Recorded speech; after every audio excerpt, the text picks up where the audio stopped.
Olá, senhoras e senhores. Prazer. Este que vos fala é o Deus Saturno, Senhor do tempo, Senhor da disciplina, Senhor da fertilidade, Senhor da sabedoria, Senhor da ordem, Senhor do caos, Senhor do contrato, Senhor da aliança, né? E também Senhor da fertilidade, certo? E também sou conhecido como Satanás, como Satã, como Diabo, como antiga serpente. Primeiramente, quero desejar um ótimo dia, um bom dia a todos vocês. Com isso tudo dizer que o diabo é bom. E em seguida quero dizer que o Senhor, pedir para que o Senhor dos Senhores tenham calma, porque os deuses não existem. Essas figuras das quais eu me refiro aqui são apenas arquétipos e símbolos, certo? Tem apenas significado simbológico e são apenas arquétipos, ok? Por que eu digo isso? Por causa do tema que eu venho trazer hoje. Eu me refiro, eu encarno o personagem, né, de Satã, né, de Satanás, porque eu me coloco como a oposição, né, como o adversário, né, do reino dos céus, né, de Jesus, das leis de Moisés, de Yahvé, né, esse Deus dos judeus aí, certo? E por outro lado eu me coloco como eu encarno a entidade de Saturno, né, o Deus Saturno, pelo fato de pertencer, né, e significar também falar sobre fertilidade. Fertilidade também a gente fala sobre agricultura, mas também sobre sexo, né? E isso inclui família, né? Porque através do sexo geramos a nossa família, né? O que nós conhecemos como família hoje.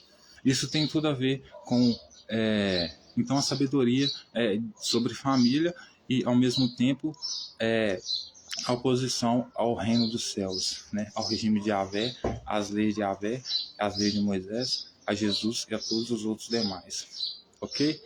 E, senhoras e senhores, hoje eu estou trazendo esse simbolismo, esse arquétipo, com a intenção de perguntar às senhoras e os senhores, já gerando um contexto, né, com o que eu vou falar hoje, com a pergunta central se Jesus, o Jesus da Bíblia, é realmente pró-família. Ele realmente defende a família, a união da família? É importante refletirmos sobre isso, porque o Jesus da Bíblia é completamente diferente do Jesus da igreja. Porque o Jesus, embora o Jesus da igreja seja o Jesus da Bíblia, é um Jesus modificado, com imagem ressignificada. Então, se descrito pela Bíblia como um judeu morto por Roma, né, como um terrorista, entre aspas, digamos assim, por outro lado, a igreja ressignifica sua imagem, o colocando como um herói, distorcendo toda a interpretação da Bíblia corretamente. Tudo alegorizado nesse sentido, entendeu? E por que eu digo isso? Porque a nossa análise ela é independente, ela é científica, certo? Ela é racional. Então, ela busca primeiro investigar o objeto para entender o que o autor quis dizer, então depois tirar suas conclusões e pesquisar, né, depois as interpretações que mais fazem sentido e que endossam, né, a melhor resposta, ok? E por que a nossa abordagem nesse sentido está desvinculada das interpretações mais convencionais e tradicionais da igreja? Porque nós não estamos vinculados, né, e nem entregues a nenhuma ideologia que não seja descobrir o que o autor disse, certo? Nós não queremos, nós não somos patrocinados, não estamos vinculados a patrocínio, certo? Não estamos de mãos atadas para defender interesses de ninguém, para dizer o que as pessoas pensam a respeito dos textos bíblicos, a respeito de Jesus. Nós queremos ver o que o autor tem a dizer, uma conversa direta com os mortos, digamos assim, ok? Então, eu já vou antemão dizendo isso, por quê? Porque a minha interpretação vai ser completamente diferente de todas as interpretações que vocês viram até agora. Por exemplo, como a igreja interpreta a imagem de Jesus, né? O que é dito sobre Jesus segundo a tradição da igreja, ressignificando sua imagem, tornando ele como rei, herói, modificando tudo as suas palavras, mudando todo o contexto dela, eles vão dizer que Jesus é pró-família, que ele defende a união da família em todos os sentidos, né? Porque se você não tem a união de família, se você tem divisão de família, você não tem uma família, né? montada, você não tem uma família com divisão na família, certo? Então Jesus, na igreja, ele, como tem uma imagem ressignificada de herói, bonzinho, etc e tal, ele é pró-família, mas na Bíblia não. Ele é um completo opositor à ideia de família, certo? E ele não é pró-família, ele não defende a união das famílias em todos os sentidos a qualquer preço, que as famílias estejam unidas a qualquer preço, independente de qualquer coisa.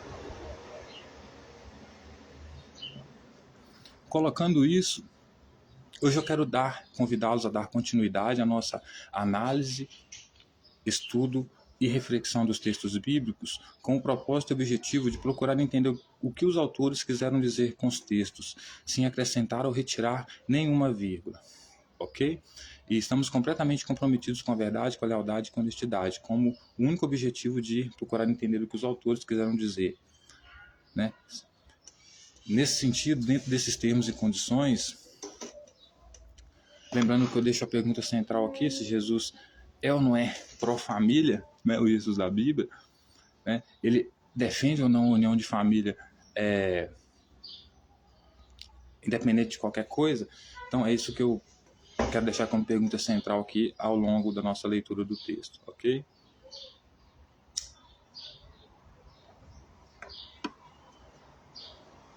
Hoje eu quero convidá-los a dar continuidade então no livro de Mateus. Quero convidá-los a dar continuidade no livro de Mateus, a partir do capítulo 10, do versículo 34, que ele vai dizer a respeito das dificuldades para os seus discípulos. Então, olha bem o que ele vai dizer. Não penseis que vim trazer paz à terra. Não vim trazer paz, mas a espada. Pois vim causar divisão entre o homem e seu pai, entre a filha e a sua mãe, entre a nora e a sua sogra. Assim, os inimigos do homem serão os da sua própria casa. Quem ama mais o seu pai ou sua mãe não é digno de mim.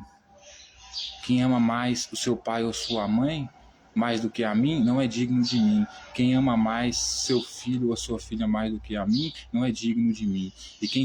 E quem toma sua cruz e vem após mim não é digno de mim. Quem acha a sua vida, perdê-la-á. Quem todavia perde a vida por minha causa, achá-la-á.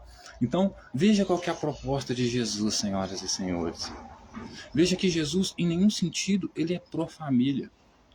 Ele, inclusive, chega a dizer para os seus discípulos, para as multidões que o seguiam, inclusive todos o que puderam ouvi-lo, que ele não veio para trazer a paz.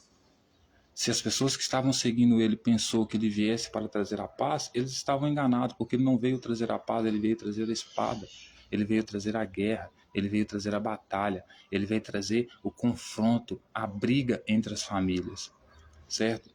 Segundo o autor, senhoras e senhores, ele veio para causar a divisão entre o homem e o seu pai, entre a filha, né, e a sua mãe, entre a nora e a sua sogra. Porque, segundo o autor, né, colocando na boca de Jesus, porque Jesus não disse nada, segundo o autor, que o Jesus é só um personagem do autor aqui, segundo o autor, Jesus, senhoras e senhores, convocava as pessoas a seguirem ele com propósito, né, com mandamento deles abandonarem a família dele, a ponto de as pessoas que seguirem Jesus teriam com os seus familiares como os seus maiores inimigos. Então, Jesus disse que os maiores inimigos dos homens que estavam seguindo ele, tanto os discípulos e todos os outros demais da sua época, que é uma mensagem da época dele, né, os maiores inimigos dele seriam os da própria casa. Aqueles que seguiam Jesus, os maiores inimigos deles seriam os da sua própria casa. Isso seriam seus pais, a sua mãe, a sua família. Porque ele, Jesus, iria semear, ele, Jesus, iria colocar, iria induzir, né? Iria manipular as pessoas que o seguiam para ficar contra seus pais, para segui-lo, para abandonar tudo e segui-lo. Porque aquele que não era digno, porque aquele que não amasse mais Jesus do que o seu pai ou sua mãe não era digno dele. Então, ou seja, seguir Jesus é abandonar a sua própria família. né, na época dele, era abandonar a própria família para seguir ele, né, para perder tudo.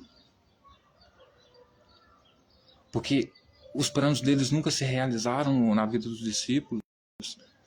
Tanto que ele disse para os discípulos que eles teriam 12 tronos para jogar as tribos de Israel junto com ele. Eles não tiveram, porque Jesus não reinou. Logo que Roma percebeu, cortou as asinhas de Jesus, certo? Eles não reinaram, disse que eles viriam isso acontecer, viria o reino, a vinda do reino que ele traria, né, que ele ia tomar o poder nesse sentido, viria a vida do reino dos céus, antes de morrer, que não provariam da morte, antes de ver Jesus se tornar rei e reinar. E eles, por consequência, também reinaram junto com ele, morreram, nenhum deles reinaram. Ou seja, as promessas boas de Jesus nesse sentido, nenhuma se cumpriram. A única que se cumpriram foram as que eles morreriam por causa dele. E perseguidos também por causa dele. Isso aí seria, porque qualquer um perseguiria, né, senhoras e senhores? Então Jesus nunca defendeu a família, a união da família. Porque para Jesus, família só valia a pena se a lei de Moisés estivesse acima de tudo isso. Porque inclusive eles colocavam acima da lei, né, de Moisés, né? Então, para Jesus, senhoras e senhores,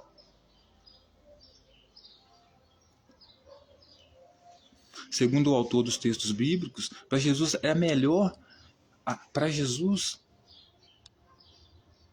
as pessoas que seguiam ele, né, por seguir ele, elas iriam automaticamente, ou por consequência de seguir ele, ter como seus maiores inimigos a sua família, as pessoas que os alimentaram desde pequeno.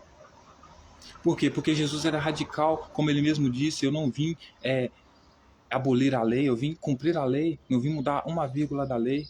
Então, veja bem, se você, né, tem um filho homossexual, a lei de Moisés que Jesus defende, que ele veio trazer, manda você matar ela, é impossível você seguir Jesus sendo obrigado a matar seu filho, não conseguir viver bem com seu filho sendo homossexual, ou com uma pessoa que você conhece e ama, mas é adúltera, certo? Porque Jesus não vem para conviver, ele vem para eliminar aqueles que ele acha que é pecador e não são dignos da vida, né? Então, Jesus, o movimento de Jesus, a seita de Jesus, para ser aceito na seita de Jesus, digamos assim, você tem que aceitar que o que vai vir como consequência para você é ter a sua família, as pessoas que te criaram, com quem você cresceu, te alimentaram, como seus maiores inimigos. Porque se você for homossexual, vai ser impossível você ter uma boa relação com seu pai e com sua mãe, se o seu pai e sua mãe for um seguidor de Jesus, um discípulo dele. Porque a lei dele manda matar você. A lei de Moisés, a que Jesus defende. Então Jesus, a família, só existe a união de família para ele se não tiver homossexual, se não tiver mulher adúltera, porque na lei de Moisés, como o próprio rei Salomão diz, a mulher é apenas um pagamento, uma recompensa pelo trabalho do homem debaixo do sol, assim como a comida e a bebida. A mulher é só um objeto de pagamento, porque a própria lei de Moisés diz que a mulher é imunda, porque ela menstrua, então ela é imunda, ela é podre, ela é inferior ao homem, né? Elas são a parte do homem, né? Então, veja bem, você tem que ser misógino, né? Inclusive para ser cristão, para ser discípulo de Jesus. Então, seguir Jesus se manifesta nisso, senhoras e senhores. Você brigar com todos da sua família para segui-lo. Porque você tem que amar mais ele do que aqueles que te alimentaram toda a sua vida e cuidaram, te educaram e ralaram para te criar. Porque se você não faz isso, não ama um estranho mais do que sua própria família, porque Jesus perde a sua família, é um estranho, né, na época dele, para as pessoas que seguiam ele. Então você não era digno dele, porque você deveria perder tudo que você tem. Porque só você perdendo tudo que você tem, né, pegando a sua cruz como ele pegou e perdendo tudo que você tem, você seria digno dele, você acharia a vida de verdade. Ou seja, morrer por ele seria, ou morrer com ele seria achar a vida. Então, quem perde a vida por causa dele, achala o que não é verdade, porque quem perdeu a vida por ele, perdeu, acabou, morreu, pelo menos até que nós pensamos, né? Na vida após a morte, né? Então,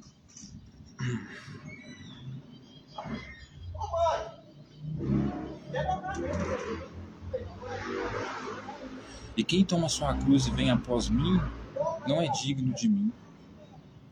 Então, quem vem, pega a cruz e vem após ele, não é digno dele.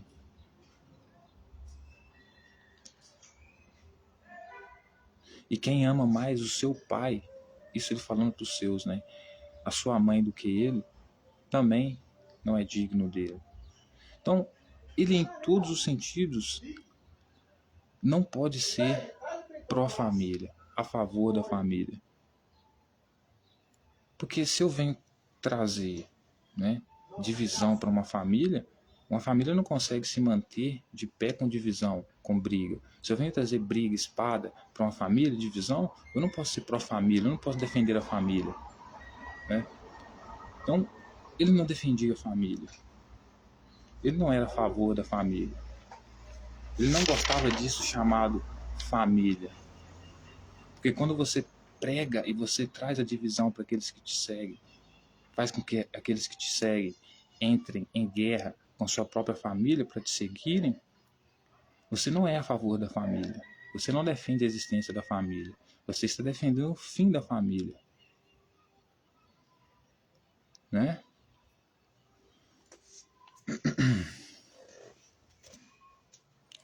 Aí, senhoras e senhores, eu queria falar para as senhoras e os senhores a respeito, né, do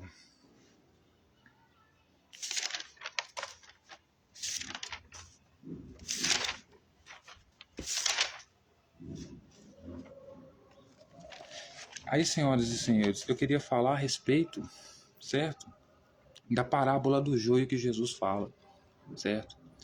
E ele diz assim: outras parábolas propôs, dizendo: o reino dos céus é semelhante a um homem que semeou boa semente no seu campo, mas enquanto os homens dormiam, veio o inimigo dele, semeou joio no meio do trigo, e o trigo e retirou-se. E quando a erva cresceu, produziu fruto, apareceu também o joio. Então, vindo os servos do dono da casa, lhe disseram: Senhor, não semeaste boa semente no seu campo? De onde vem, pois, o joio? Eles, porém, lhe respondeu: o inimigo fez isso. Mas os servos lhe perguntaram: quer que vamos e arranquemos o joio? Não, replicou ele, para que ao separar o joio, não arranqueis também com ele o trigo. Deixai-os crescer juntos até a colheita, e no tempo da colheita, direi aos ceifeiros: juntai primeiro o joio, atai-o em feixes para ser queimado, mas o trigo recolhei no meu celeiro. Então, a metáfora do joio e do trigo reflete muito bem o que Jesus diz aqui a respeito de causar divisão entre as famílias. Que é o quê? Separar as pessoas, colocarem os justos, ou seja, aqueles que defendem o reino dos céus, que seguem as leis de Moisés, certo? Como trigo. Então, por quê? Porque eles são justos. O que é justo nesse sentido? Seguir a lei de Moisés, do reino dos céus, né, mata homossexual apedrejado, mata criança apedrejada desobediente aos pais, mata mulher adulta apedrejada, certo? Mata qualquer pessoa que chama você para seguir uma religião diferente apedrejado, mata todo mundo, certo? Mata todo mundo, certo? Então você é justo, para Jesus você é justo, certo? Você é trigo. Mas tem o joio que ele pretende matar queimado. Quem que é o joio? São os opositores dele. Somos nós, Satanás, demônios, que ele chama de seres das trevas, malignos. Porque não queremos, que são também os que chamam Satanás, que os sacerdotes aqui, os escribas e fariseus, que o quê? Que não queremos saber de lei de Moisés, não queremos saber de pecado, como ele mesmo fala, né? Não queremos matar mulher adúltera, homossexuais. Inclusive, quem manda aqui é Roma. Vai que Roma, como tem culto de Saturnália, que é pura putaria, né? Tem homossexualismo adoidado lá.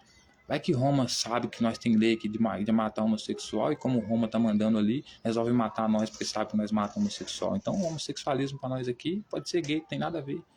Se deite com outro homem como se fosse mulher, se quiser. Foda-se a lei de Moisés, foda-se o reino dos céus. Então, esse aqui é o joio que vai ser queimado, colocado à esquerda de Jesus, certo? Por isso ele vem causar divisão, né? Porque ele vem matar realmente os pecadores, queimar vivo, né? Ele diz o seguinte, propondo a parábola para eles, né? Que o reino do céu é semelhante ao homem que semeou boa semente no seu campo. Então, o que é o reino do céu é semelhante ao homem que semeou boa semente no seu campo?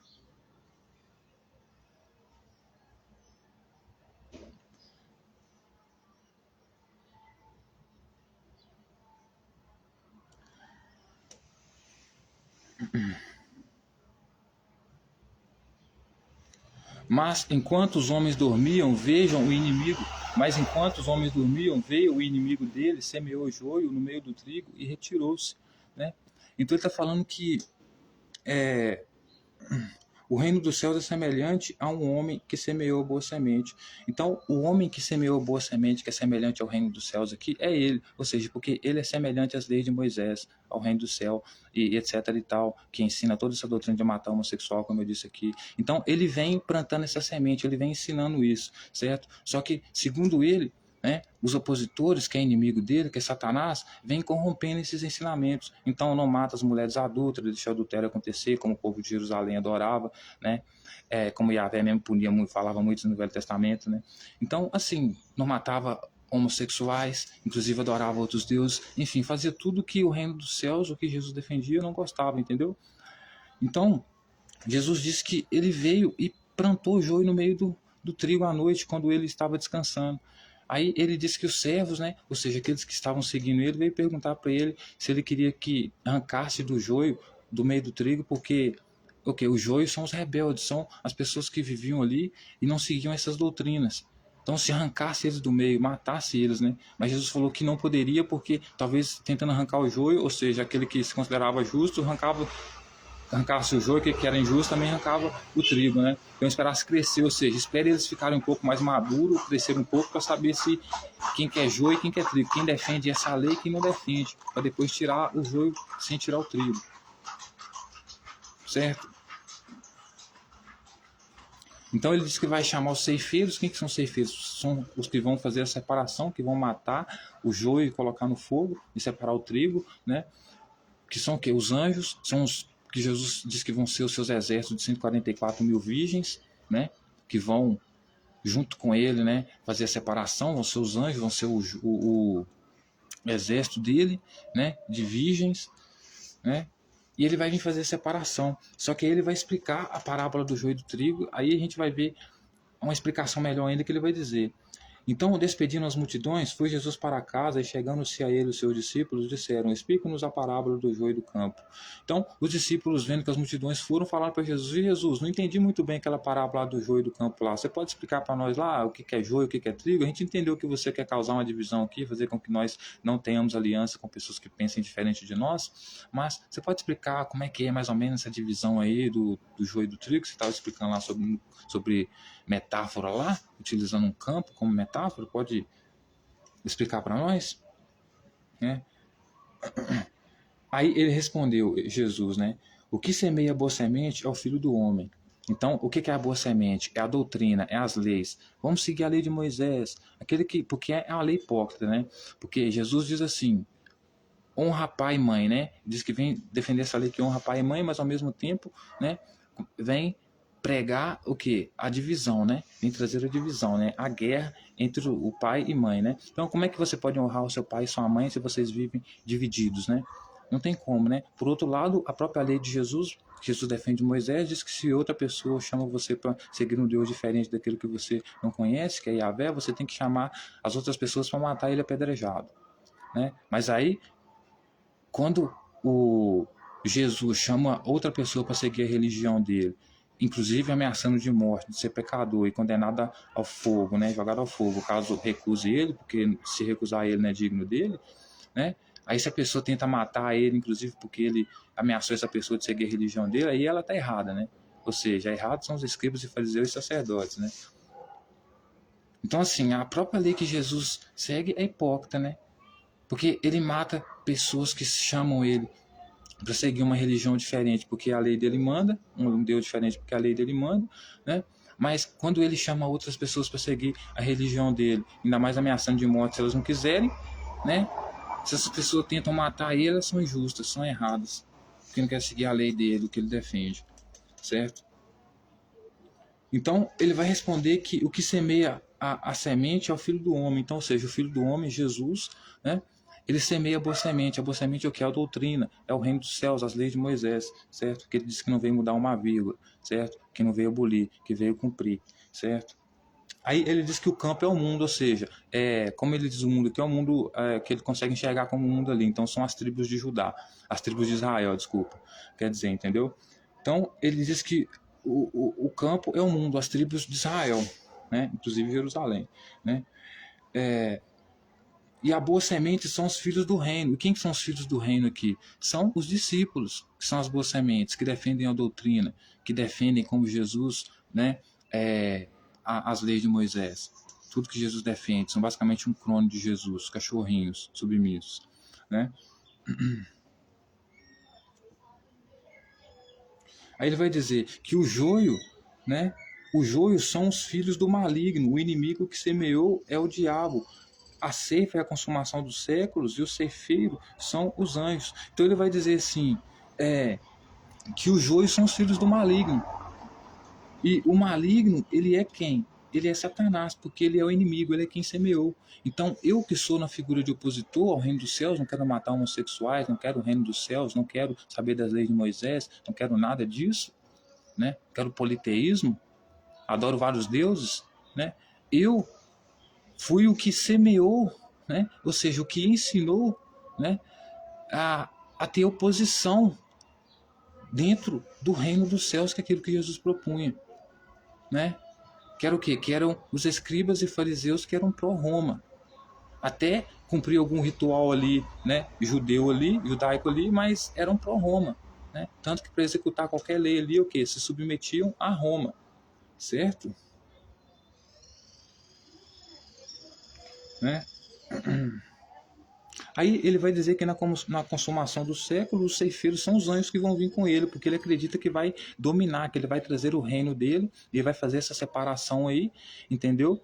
E só que, assim, todas as promessas dele não foram cumpridas. Por quê? Essas promessas. Por quê? Porque ele foi morto, né? Ele foi morto, Roma cortou as asinhas dele, impediu com que ele desse, né, continuidade, com que ele desse existência aos planos dele, concretizasse os planos dele. Aí ele vai dizer assim, pois assim como o joio é colhido e lançado ao fogo, assim será a consumação do século.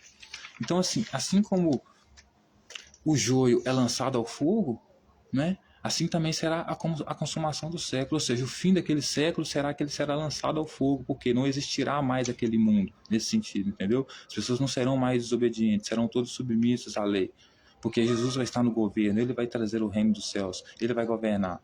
É aquele que não aceitar, você sabe, né? Aí ele vai dizer assim, mandará o Filho do Homem os seus anjos, ajuntarão do seu reino todos os escândalos e os que praticam a iniquidade. Então, quando Jesus trouxer o seu reino e tiver os seus anjos como soldados, como pessoas armadas, o que Jesus vai fazer? Né? Vai ajuntar, né? Os anjos de Jesus vão ajuntar, né? Do seu reino, do reino dele que estiver estabelecido, todos os escândalos que praticam a iniquidade. Então, se no reino que Jesus estabelecer tiver homossexualidade, ele vai tirar. Se tiver mulher adulta, ele vai tirar, certo? Qualquer pessoa que não cumpra as leis, o que Jesus prega, ele vai tirar, certo? Aí ele vai dizer assim, e os lançarão na fornalha acesa, ali verá choro e ranger de dentes. Então os justos resplandecerão como o sol.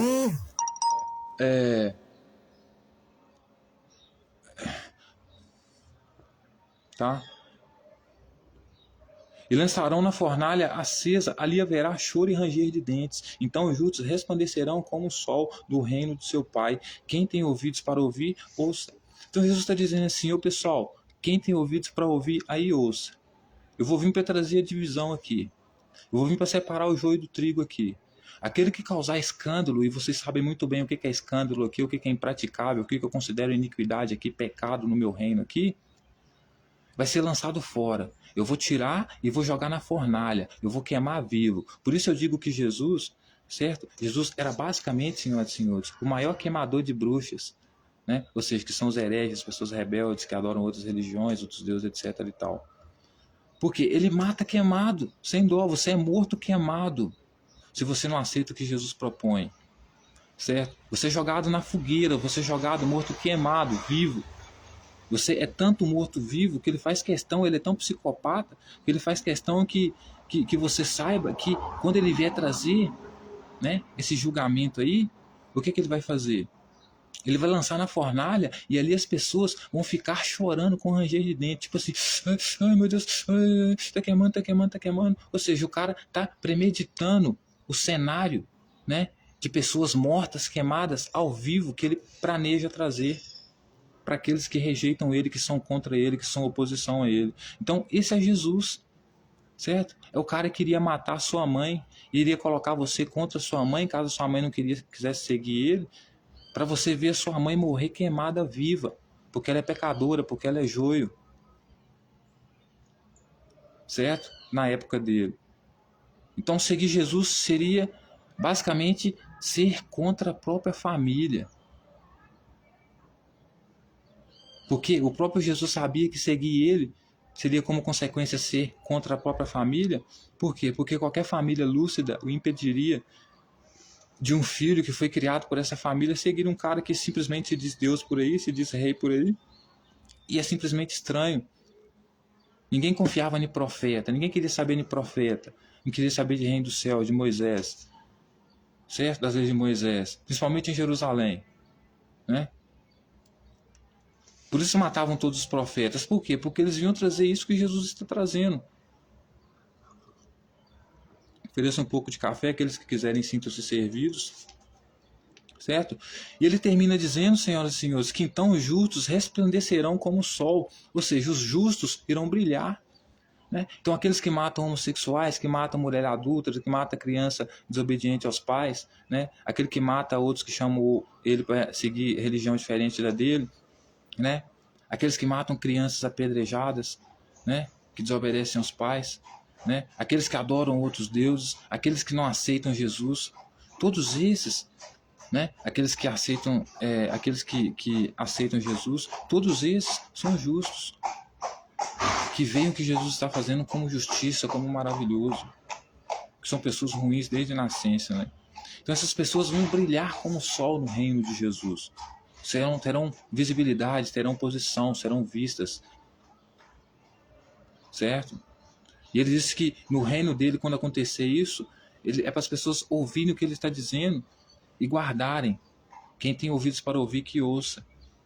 Porque segundo ele, as pessoas vão ver isso. Vão ver aqueles que são opositores a ele serem jogados no fogo e queimados vivos. Aqueles que são opositores a ele, vendo seus amigos opositores também sendo queimados vivos, ainda iam ver, né, os que estavam punindo eles, que eram os que estavam do lado de Jesus, né, brilhando como se fosse a luz do sol, né, brilhando como se fosse a luz do sol, né, ou seja, se achando o máximo, né. Então,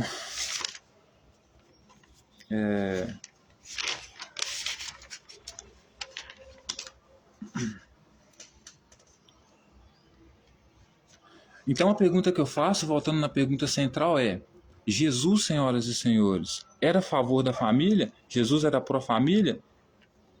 E eu respondo que não. Ele não era a favor da família, da união da família, independente de qualquer coisa. Tanto que ele recomendava os seus discípulos a não ter o quê? Mulher, né? Não se casar, né? Além de não defender o direito, né? Que é o direito da mulher, que é o divórcio, né? Justamente numa lei que Jesus defende, onde a mulher não tem valor nenhum e é obrigada a casar com o homem, né? Basicamente o pai vende a mulher, né? A filha, né? Então, eu queria fazer uma pergunta, né? Coerente com, né? Uma outra pergunta, né? que seja coerente com a pergunta central aqui, né? Se Jesus defendia a união da família, né, acima de tudo, né? Não, Jesus não defendia. Por quê? Porque ele havia explicado muito bem o que era esquerda e direita, o que era joio e trigo, o que era lado 1, lado 2, A e B, justos e pecadores, salvos e que seriam mortos, luz e trevas, né? Então, as pessoas que seguiam ele sabiam muito a respeito disso, né? A diferença entre um ficar à direita, outro ficar à esquerda, etc. e tal. Então, o texto de Mateus, lá no capítulo 20, versículo 20, vai dizer um pedido da mãe de Tiago e João, que eu achei muito inusitado, e achei que a gente poderia tirar muitas grandes reflexões desse texto, que diz assim: então se chegou a ele a mulher de Zebedeu com seus filhos e, adorando, pediu-lhe um favor. Perguntou-lhe ele: que queres? Ela respondeu: manda-te que no teu reino estes meus 2 filhos se assentem, um à tua direita e o outro à tua esquerda. Mas Jesus respondeu: não sabeis o que pedis? Podei-vos beber o cálice que estou para beber? Responderam-lhe: podemos. Então lhe disse: bebereis o meu cálice, mas ao assentar a minha direita e a minha esquerda, não me compete concedê-lo, é porém para aqueles a quem está preparado para o meu Pai. Então veja que uma das mulheres que conheciam bastante Jesus, que inclusive tinha um dos seus filhos, seus 2 filhos que eram discípulos de Jesus, seguiam ele, resolve fazer uma pergunta para Jesus: o que Jesus vai fazer? Se Jesus pode fazer uma coisa para ela, quando ele estabelecer o reino dele, ou seja, quando ele trazer o reino dele, quando ele estiver governando, ele estiver com poder, né, já que ele pregava que isso tudo ia acontecer, se ele pudesse colocar um filho dela sentado à direita e outro sentado à esquerda.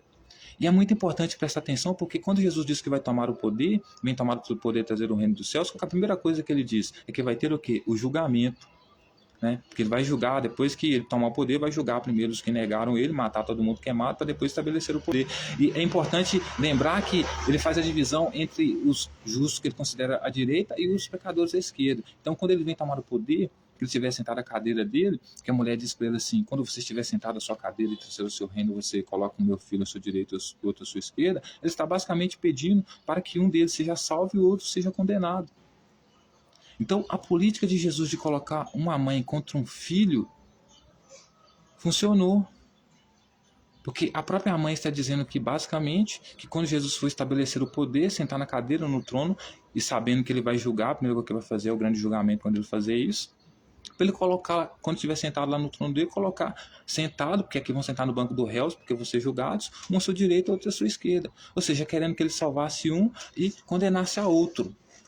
Basicamente isso. Isso, inclusive, cumprindo a própria lei de Moisés, que é o quê? Né? Manda você apedrejar, matar uma criança que é desobediência a você, né? Que é o que Jesus também defende, né? Então, senhoras e senhores, essa mulher faz esse pedido para Jesus. Ou seja, a pregação de Jesus era verdadeira, tão verdadeira, que a gente vê aqui no próprio texto um testemunho de uma mulher que, por seguir Jesus, ou por ter um dos discípulos que seguiam, um dos seus filhos que eram discípulos de Jesus, os 2 de seus filhos, tinha um pouco de influência sobre o que Jesus falava sobre a sua vida, ao entender também basicamente o que Jesus falava, porque com certeza seguia também, resolveu entregar um de seus filhos e pedir para que ele condenasse um deles, colocando à sua esquerda quando ele estivesse no poder.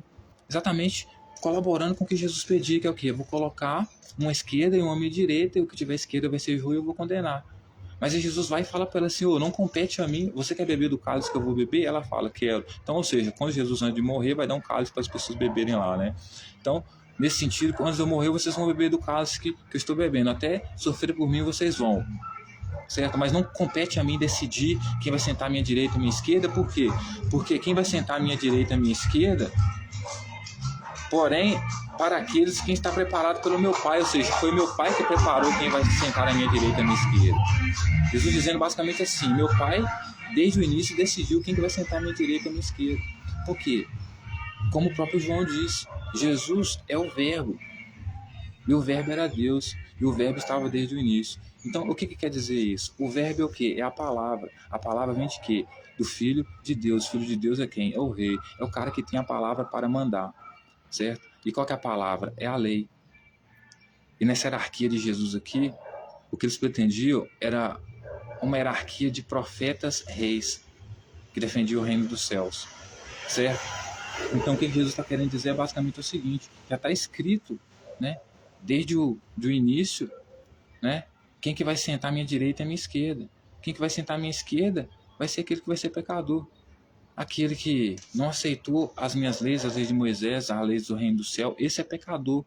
Esse que não mata homossexual, que não mata mulher adúltera, que não faz nada disso. Esse é pecador, que inclusive faz ao contrário, né? Tudo isso, né? É pecador, é adúltero, etc e tal. Esse que não se arrepende, não me vê como rei, não se ajoelha diante de mim, não é humilde, não se humilha diante de mim como uma criança, que é o que eu quero, né? Não me aceita como seu Deus, não briga com seu pai e sua mãe por causa de mim e, assim, não deixa tudo que tem para me seguir, para me servir, como um louco, né? Então, esse não é digno de mim, esse é joio, esse é maligno, esse é do diabo, essa é oposição. Então, se eu vou colocar a minha esquerda, eu vou matar. Eu vou matar, certo? Isso já está escrito desde o início. Meu pai que escreveu isso. Por quê? Porque o verbo estava com Deus e o verbo era Deus, ou seja, o verbo era lei, o verbo era a palavra. Qual palavra? De Moisés. Qual lei? De Moisés. Porque Moisés foi o primeiro a inventar isso. Esse reino dos céus aí, né? Desses judeus aí. Então, é basicamente isso, senhoras e senhores, que Jesus está falando para ela. Não cabe a mim a julgar isso. Não cabe a mim fazer isso. Decidir quem vai sentar à minha direita e à minha esquerda, por quê? Porque já está escrito. Mas eu gostaria de trazer esse texto aqui para você prestar atenção, porque qual era a pergunta central? Jesus era pró-família? Não. A união da família em todos os níveis, independente de qualquer coisa? Não. Por quê? Porque ele veio, inclusive, para colocar, inclusive para fazer com que aqueles que seguissem ele tivessem as suas próprias famílias como seus inimigos, que é exatamente o que nós estamos vendo aqui agora, um papel de inimigo, uma mãe tentando condenar um filho.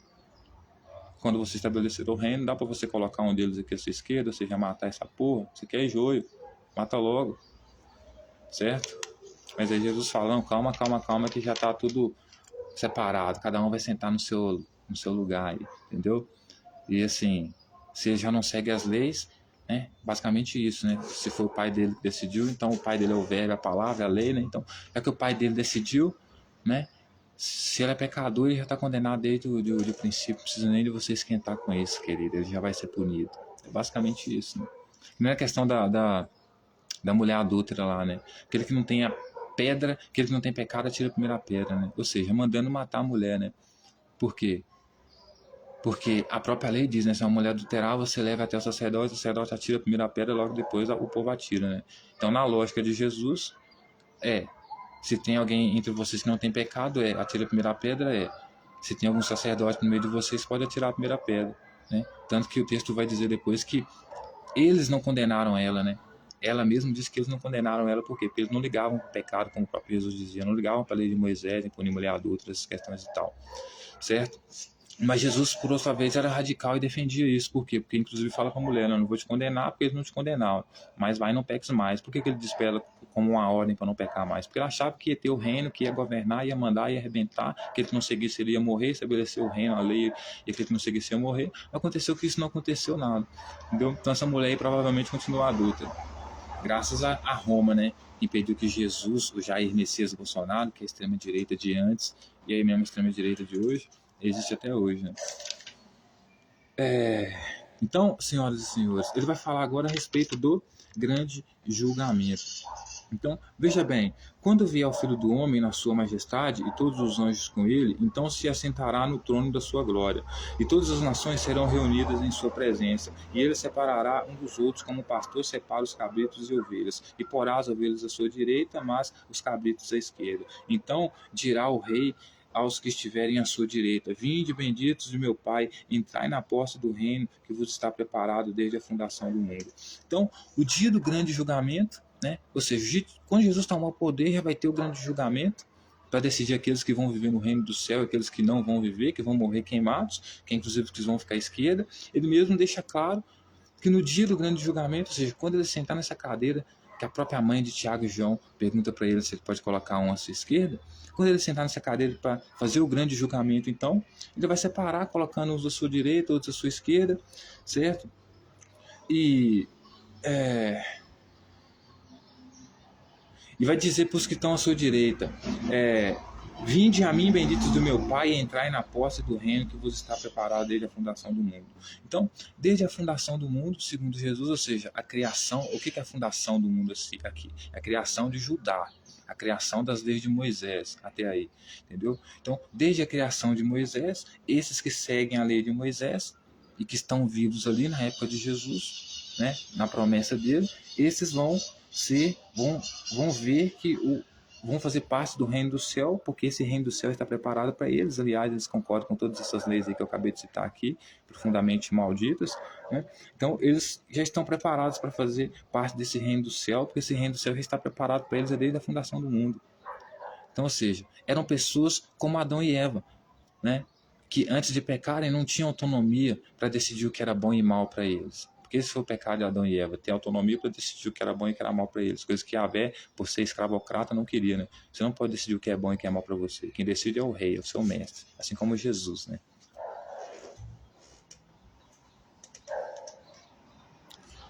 Então, assim, Jesus está prometendo para eles o mundo perfeito deles. Coisa que não vai acontecer, né? Aí depois ele vai dizer que vai ser o reino deles, por quê? Porque eles tiveram fome, e Jesus teve fome, eles deram que comer, teve sede, deram que beber, estava sem casa, deram um abrigo. Aí o texto vai continuar dizendo assim, quando ele esteve fora, aí os discípulos vão perguntar para ele, né? Mas como a gente matou sua fome? Quando a gente fez isso? Quando a gente fez aquilo que você está falando que a gente fez para merecer o reino dos céus? Aí ele vai dizer, no versículo 40, o rei respondendo lhe dirá, em verdade vos afirmo que sempre que fizeste a um destes meus pequeninos irmãos, a mim fizeste. Quem eram os irmãos aqui que Jesus estava se referindo? Aos seus discípulos. Então, Jesus, ao falar para a multidão, para os discípulos, para todos aqueles que ouviam, né, ele está dizendo assim, mesmo que vocês venham dizer que não me deram a mim, eu, pessoa Jesus, o de comer ou que beber, eu quero dizer para vocês, porque ele espalhava o terror, dizendo que ia, né, estabelecer o reino, né, e governar e tal. Então ele vai dizer, vocês, mesmo que vocês não tenham dado comida para mim, abrigo para mim e tal, vocês vão fazer parte do meu reino porque vocês deu para os meus pequeninos irmãos. Então vocês fizeram isso para mim. Então ele no papel de rei respondendo, em verdade vos afirmo que sempre que fizeste a um destes meus pequeninos irmãos, a mim fizeste. Quem que eram os irmãos que ele se referia? Né? Quem que eram os irmãos que ele queria que matasse a fome? Dos discípulos. Por quê? Porque eles era que Jesus estava ensinando que quem seria maior no reino dele seria quem? Os pequeninos. Aqueles que se colocassem pequenos diante dele. Se humilhassem como uma criança, que era uma coisa que os discípulos estavam fazendo. Então ele está falando assim, quando vocês mataram, não é que vocês mataram a fome de todos os pequeninos.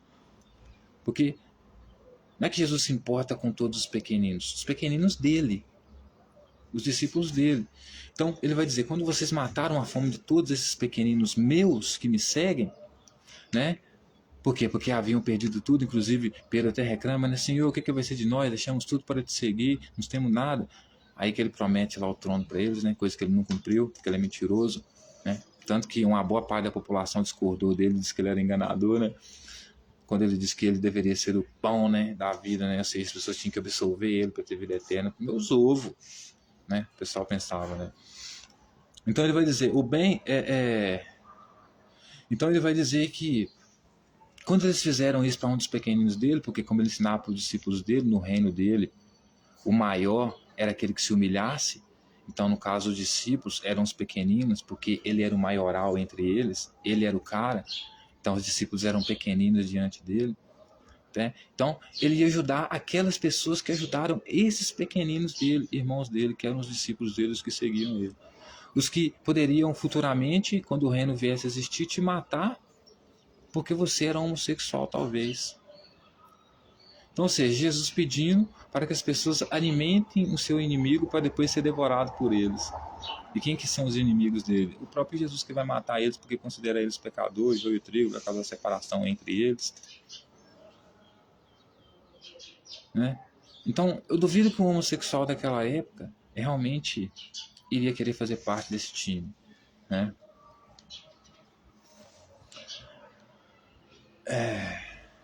Aí ele vai continuar dizendo: então o rei dirá também aos que estiverem à sua esquerda: apartai-vos de mim, malditos, para o fogo do inferno preparado para o diabo e seus anjos. Então quem que é o diabo e seus anjos? O diabo e seus anjos, como eu disse para você, na figura arquétipa simbológica do diabo, são os opositores ao reino do céu, são os fariseus, são os sacerdotes, são os escribas, né? E são boa parte basicamente a parte toda do povo de Jerusalém, que estava cagando para Yahvé, para a questão entendeu? De Jesus. Então, esses são filhos de Satanás. Para esses que são filhos de Satanás, que são opositores a Jesus, né? As leis de Yahvé, ao reino do céu, para esses está preparado o fogo eterno. Vão queimar eternamente. E no dia do reino dele, quando ele trazer o reino dele, ele vai falar para os escribas, para os sacerdotes, para os fariseus, para o povo de Jerusalém, para se apartar dele e para o fogo, porque eles vão ser queimados como joios, porque eles estão do lado esquerdo, né? Então vão ser queimados como joio. Jesus vai ouvir ranger os dentes, né? E chorar. Por quê? Porque eles vão para o fogo porque são opositores, não querem se dobrar a Jesus, se humilhar, ficar de quatro para ele. Certo? Então por que eles tentaram matar Jesus, né, senhoras e senhores? À toa que não foi, né? Então você veja que ele pregava tanta desunião que uma própria mãe queria que acontecesse isso aqui com o filho dela. Que quando ele trouxesse o reino dele, no dia do grande julgamento dele, que ele colocasse esse filho dela à esquerda dele, justamente no dia do julgamento, para quê? Para ele ser condenado e morto.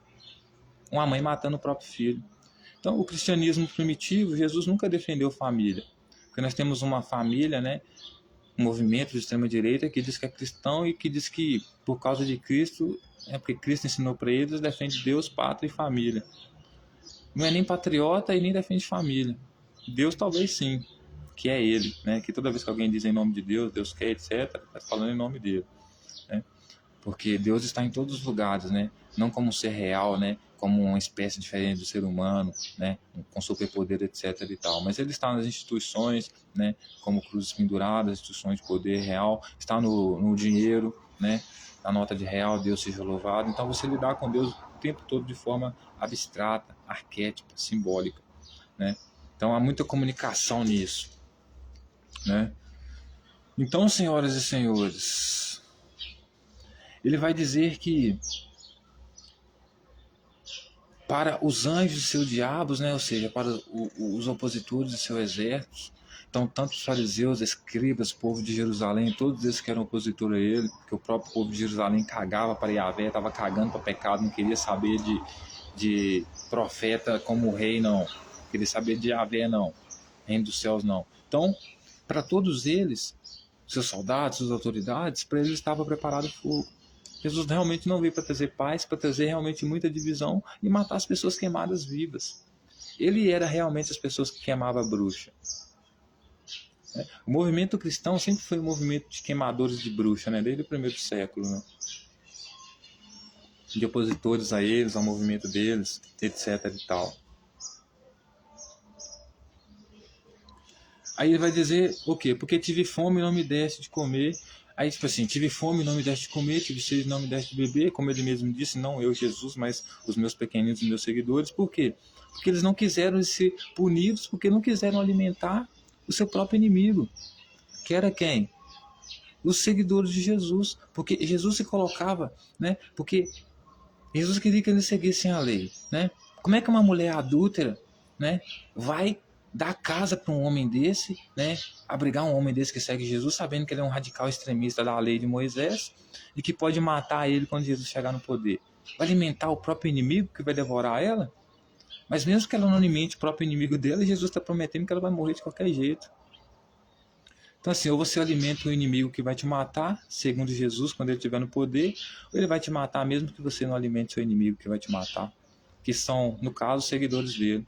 Porque se você eles são tão doutrinados, sofrem uma lavagem cerebral tão grande, se você é opositor a eles, né, então você tem que ser morto, porque você não segue a lei, né? Então assim, não é à toa que eles são misóginos, né? Fico pensando assim, por que eles odeiam mulheres, né? Eu, senhoras e senhores, eles sempre colocam a culpa nas mulheres, né? Você vê que a religião, como ela está de forma abstrata, né, e de forma simbológica, você vê que na história de Sansão e Dalila, né, a mulher, né, ela corta o cabelo do homem como um símbolo de perca de força, né, de submissão. Agora você está sob meu controle, né? Você está submetido a mim, né? Você está derrotado, né? E a mesma coisa, simbolicamente, é nas cadeias hoje. Quando o preso está detido, condenado, né, submisso ao Estado, ao poder, o que eles fazem? Corta o cabelo dele, né? Por isso que ele corta o cabelo, né? A mesma coisa a mulher quando é humilhada por uma facção criminosa que muitos conhecem, né? Quando lhe é cortado o cabelo, né? Quando ela faz alguma coisa que a gangue, né, aceita, não quer, o que acontece? O cabelo dela é cortado. Ou seja, como símbolo de perca de força, de submissão da pessoa, né? Você está detonado, você está agora condenado, você está destruído. Sob o meu controle, sob o meu domínio, sob a minha doutrina, né? Então, assim, Deus está em todos os lugares, né? E, inclusive, esse Deus aqui, esse que Jesus serve, ele é muito misógino, né? Porque ele sempre resolve colocar uma culpa na mulher, né? Não basta chamar a mulher de imunda, né? Como Moisés próprio diz, né? Como imunda, etc., como podre, etc. e tal, só porque menstrua, né? Mas precisa ainda, né?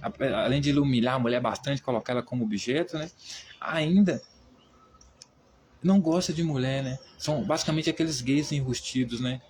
Tem vergonha de assumir que é gay, né? Ou então porque corta a pele do pinto, né? Aí quando fica pelado perto de uma mulher assim, talvez uma mulher diferente, a mulher olha assim, dá aquela risada, né? Caraca, tem a pele do pinto cortada, e o cara não tem pele no pinto, que estranho. Aí odeia a mulher por causa disso, né? Então, eu não sei, são pessoas altamente misóginas, né? Não gostam de mulheres, não gostam de homossexuais, né? São religiões, né, monoteístas, né? Que são abraâmicas, né? Que são judaísmo, cristianismo e islamismo, né? São religiões que vão à contramão, né, do significado real, né, e mais original de religião, né? De religião dos povos né, que é normal, né? Que é o que? É o politeísmo, né? Adoração a vários deuses. A humanidade sempre adorou vários deuses, milhões de deuses, não um só. É um para cada coisa. Tem Deus até para cuidar da dor de cabeça, da dor de dente, talvez até da hemorroida. Mas, senhoras e senhores, eu trouxe tudo isso aqui para as senhoras e senhores verem que Jesus não, em nenhum sentido, em nenhuma medida, é um exemplo a ser seguido, porque ainda mais se você quer construir uma família, se você quer a união de uma família, mesmo que tenham pensamentos diferentes, divergentes, mas que tenham união. Jesus não é um bom exemplo a ser seguido, porque ele prega o radicalismo, o extremismo. Ou você concorda com ele, ou você é contra ele. Se você é contra ele, você é considerado um criminoso e deve ser morto por ele, certo? Então ele não é em nenhum sentido o Jesus da Bíblia, porque o Jesus da Bíblia não é em nenhuma medida um exemplo a ser seguido, no que diz respeito a valores, né, tradicionais de família, né, que nós criamos, né. Esse Jesus não tem nada a ver com isso aqui. Agora, o Jesus da igreja, que tem a imagem ressignificada desse da Bíblia, por isso o padre tem que dar a interpretação para você, ele que lê para você, como era antes, por quê? Porque aí ele pode dar a interpretação dele, que tem o interesse de ressignificar a imagem de Jesus, né? Então, Jesus da igreja, ele pode ser aceito como Jesus que defende a família, com sua imagem ressignificada na tradição da igreja, certo? Mas o da Bíblia, não, né? E assim, e eu não sei por que, sabe, senhoras e senhores, essas pessoas odeiam tantas mulheres assim, né? Porque se você é contra a família, você é contra as mulheres, né? Porque, sei lá, se você é contra a mulher, você é contra a família, basicamente. Se você é contra a família, você é contra a mulher, né? E a gente sabe que eles são, né? Assim, eu não entendo por quê, porque eu sou uma pessoa extremamente submissa às mulheres, sabe? E não é porque eu me esforço, eu não me esforço para isso, é exatamente natural, é um comportamento natural meu, eu simplesmente sou assim. Eu não consigo, sabe? Eu me derreto quando eu vejo uma mulher, as mulheres para mim são maravilhosas, são deusas, são perfeitas, elas são tudo de bom, mano. Uma mulher tem domínio sobre mim. Só que Yahvé, Jesus, Moisés, eles odeiam as mulheres. Como eles dizem no próprio Gênesis lá, a culpa sempre é da mulher, né? Então, assim, eles sabem que a mulher tem mais influência sobre a vida do homem do que o próprio Deus, apesar de ter doutrinado muito o homem, porque o próprio Deus é o rei, são as forças aqui doutrinadas da sociedade, né?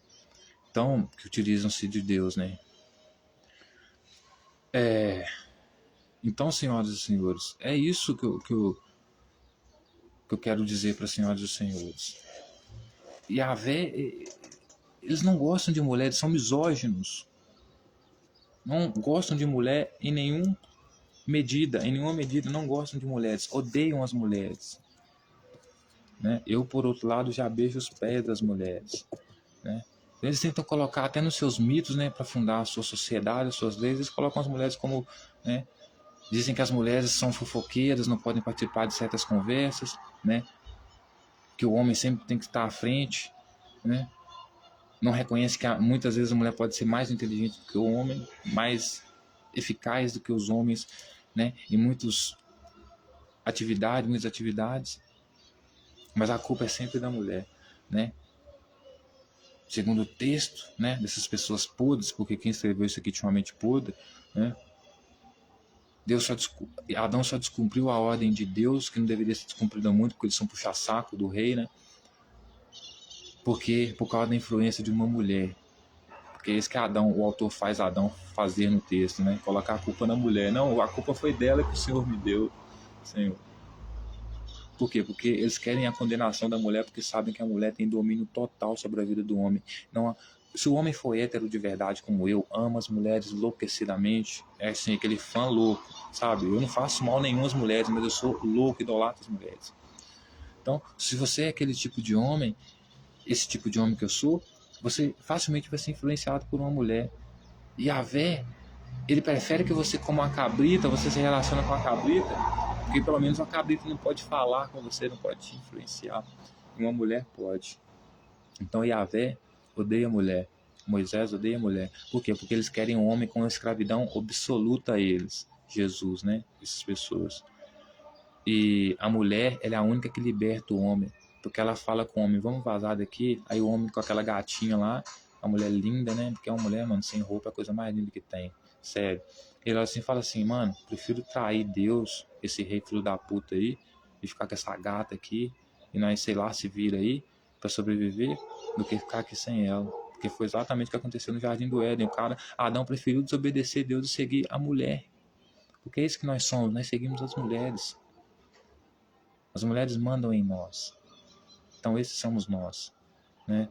Eu, mano, sério, eu beijo os pés das mulheres. Eu queria que tivesse uma lei assim para beijar os pés de todas as mulheres. Eu beijaria, porque, sério, mano, pra mim, mulheres, vocês são incríveis, sabe? Vocês são lindas demais, vocês são perfeitas demais. Creio que são um exemplo melhor a ser seguido do que Jesus. Espero que concordem comigo. Então, para terminar essa live, senhoras e senhores, eu concluo dizendo que Jesus não é um exemplo a ser seguido, Jesus não defendia a família, Jesus não é pró-família, certo? Jesus não era santo, Jesus não era bom. Jesus da Bíblia, como os próprios autores dizem, é esse ser podre que vocês estão vendo eu falar aqui, certo? Não gostava de uma pessoa dessa, não morreu, não foi à toa, né? Então, é isso. Obrigado, tenham um ótimo dia, uma ótima tarde, uma ótima noite. Amo todos vocês. E não se preocupem que os deuses não existem, eles não têm superpoderes, são apenas imaginações, são apenas símbolos da mente humana. Né? Tem poder porque os seres humanos dão poder a eles e encarnam a figura desses deuses que não existem, que são abstrações, que são invenções de suas mentes. Né? Nós somos obrigados a lidar com esses deuses que são ao mesmo tempo invisíveis, mas ao mesmo tempo tem algum certo tipo de, como é que eu posso dizer, funcionalidade, né, na vida real, material. Por quê? Porque as pessoas agem como se fossem esses deuses, como eu disse, né? Todos aqueles que falam em nome de algum deus, de alguma entidade dessa que não existe, está mentindo, está falando em nome de si próprio, de sua própria vontade, etc e tal. Então, termino essa live aqui, amo todos vocês, obrigado, mulheres, vocês são perfeitas e, como eu sempre digo, Jesus não é um bom exemplo a ser seguido.